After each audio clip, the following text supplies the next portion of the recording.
जय श्री कृष्ण। देखिए, कर्क राशि के लिए बड़ा इंपॉर्टेंट टाइम है। गुरु केंद्र में है, सूर्य के साथ में, और आप देखेंगे कि 30 तारीख तक, ये पिछले वीक में भी कॉम्बिनेशन बराबर साथ चल रहा था, नवांश में भी और अभी भी। खास तौर पे कॉम्बिनेशन कॉर्पोरेट और गवर्नमेंट सेक्टर को बताता है, या उनके साथ बिजनेस करने वाले लोगों के लिए बताता है। व्यापार करने वाले, उनके साथ में कोई इंटरेक्शन होता है, उन लोगों के लिए है। तो ये बड़ा इंपॉर्टेंट कॉम्बिनेशन है गवर्नमेंट और कॉर्पोरेट सेक्टर के लिए, जबकि कर्क का गुरु है, उच्च राशि का गुरु है।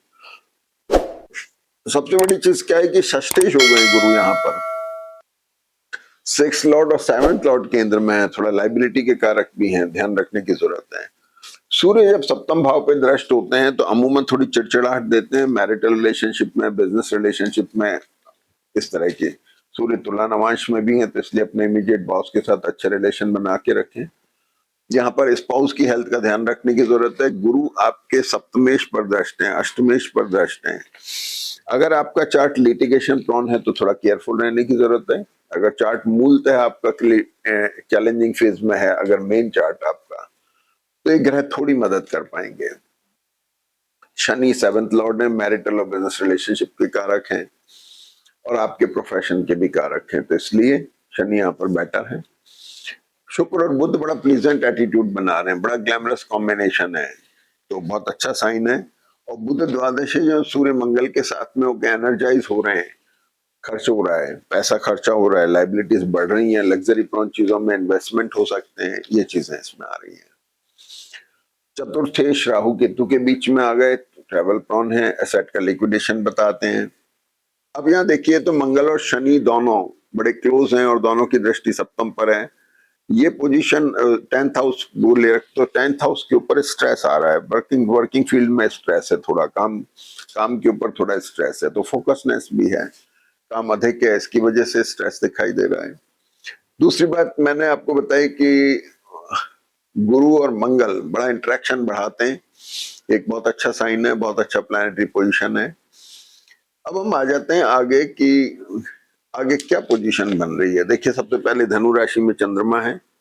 चंद्रमा जब धनु राशि में, तो उसके ऊपर एक्सप्लोरिंग शनि दृष्टि है, शनि के ऊपर गुरु की दृष्टि, और शनि एक्सप्लोर कर गए। सप्तमेश और अष्टमेश की दृष्टि है इस चंद्रमा के ऊपर। मंगल की दृष्टि है, दशम भाव के लॉर्ड है, योग कारक मंगल भी दृष्टि है इस चंद्रमा के ऊपर। और तीसरी बात, बुध भी दृष्टि है। भाई, ये प्रोफेशनल चेंज की तरफ ले जा रही है जन्म पत्री। धनु राशि के चंद्रमा जब तक हैं, पिछले वीक से, यानी चलिए 26 जुलाई से हैं, और ये आपके 28 तारीख तक है, इस बीच में प्रोफेशनल प्रोफाइल में चेंज दिखाई दे रहा है। व्यापार हो, नौकरी हो, कारोबार हो, उसमें थोड़ा बहुत चेंजेस दिखाई दे रहे हैं, लेकिन ये स्ट्रेसफुल है। चंद्रमा जो है ये लग्न का कारक होकर स्ट्रेसफुल है, यहाँ पर छठे भाव में है, लेकिन पोजीशन भी बढ़ा रहा है, इंपॉर्टेंट भी कर रहा है। तो मोटी बात यह है कि आपको स्ट्रेस से बचना है, हेल्थ का थोड़ा ध्यान रखने की जरूरत है। मंगल जो है यहाँ पर मृगशिर नक्षत्र के हैं, तो बहुत अडेमेंट नहीं होना है, एग्रेसिव नहीं होना है, और दूसरा एंग्जाइटी आपके अंदर है तो उसका थोड़ा कंट्रोल करने की जरूरत है। मंगल की दृष्टि केतु पर भी है, बोलने पे कंट्रोल रखना है, बोलने से गड़बड़ ना हो जाए, इसका ध्यान रखें थोड़ा सा। और इसके अलावा आप देखेंगे तो दशम भाव जो है, ये जो मंगल शनि से कवर है, ये स्ट्रॉन्ग और आपको इम्पोर्टेंस भी दे रहा है, मान सम्मान भी बढ़ा रहा है, आपको इम्पोर्टेंट पोजीशन है, उसके ऊपर वर्क स्ट्रेस है, जिसकी वजह से आपको परेशानी हो रही है। अब देखिए, चंद्र और गुरु का एक कॉम्बिनेशन बन रहा है इसमें, 27 तारीख से 28 तारीख तक, 28 जब तक चंद्रमा को मिथुन धनु राशि में है, तो गुरु के साथ जो कॉम्बिनेशन बन रहा है, तो चंद्रमा कॉर्पोरेट और गवर्नमेंट सेक्टर को लेकर के कंसर्न हो गए। तो एक ये अच्छी पोजीशन बनी है, सूर्य के साथ में भी चंद्रमा की अच्छी पोजीशन है। और 28 तारीख को चंद्रमा धनु राशि में वर्गोत्तम में आ जाते हैं। चंद्रमा धनु राशि में वर्गोत्तम में 28 तारीख को दिन में 13 बजे से शाम को 19:50 तक, तो ये टाइम, और 19:50 से रात को 2 बजे तक चंद्रमा मकर राशि में वर्गोत्तम में। तो ये थोड़ा सा कॉम्बिनेशन बहुत अच्छा कॉम्बिनेशन है। चंद्रमा की दृष्टि अपने स्थान पर है, सूर्य और गुरु को बल दे रहे हैं, ताकत दे रहे हैं, मैरिटल और बिजनेस रिलेशनशिप को लेकर के बड़ा इंपॉर्टेंट कंसर्न दिखाई दे रहा है इसमें। तो चंद्रमा यहाँ भी वर्गोत्तम में, तो 28 को दिन में 13 बजे से और रात को 2 बजे तक आप इस काम को यूज कर सकते हैं, अच्छी मीटिंग्स में, बिजनेस टाई अप्स में, या कुछ इंपॉर्टेंट जो भी कुछ आप काम की शुरुआत समझते हैं उसके लिए अच्छा है। जो लोग ओवरसीज काम करते हैं उनके लिए मकर का चंद्रमा अच्छा है। 29 तारीख को शुक्र उत्तर फाल्गुनी नक्षत्र में आ रहे हैं। जो पूर्व फाल्गुनी यानी शुक्र के नक्षत्र में थे अब ये सूर्य के नक्षत्र में आ गए। ये मघा केतु का नक्षत्र, यहाँ एक ग्रहण डेवलप हुआ, सब फोर्थ लॉर्ड इसमें आया तो ट्रेवल प्रॉन हो गया, ट्रेवल करा सकता है। आप यात्रा पर जा सकते हैं या फिर एसेट लिक्विडेशन की तरफ जा सकते हैं। और इतने जल्दी जल्दी ग्रह आते हैं तो अमूमन उन लोगों को पर असर डालते हैं जो जल्दी ये काम करते हैं, जैसे शेयर मार्केट का है, गोल्ड सिल्वर का काम है, या उतार चढ़ाव के कामों में जो इन्वेस्टमेंट करते हैं उनके लिए इम्पोर्टेंट है।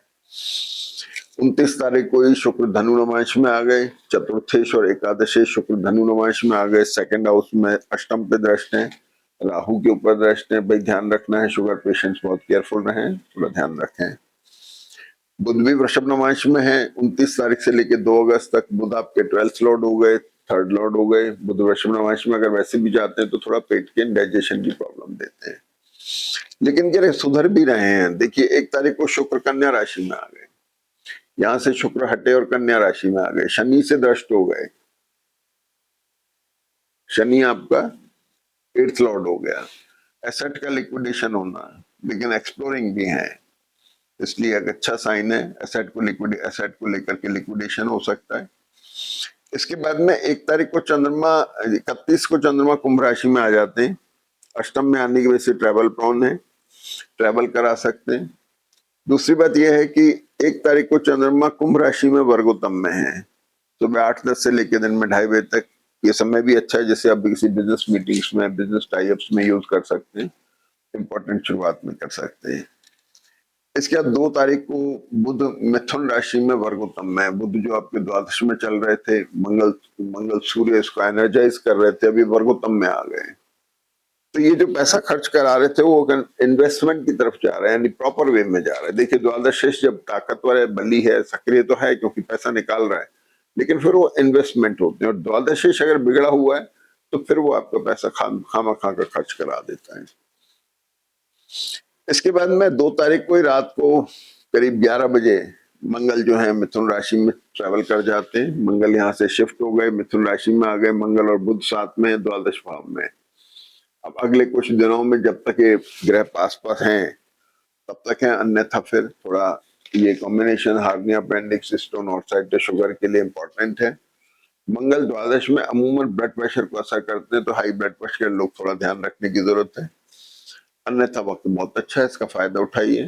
जय श्री कृष्ण।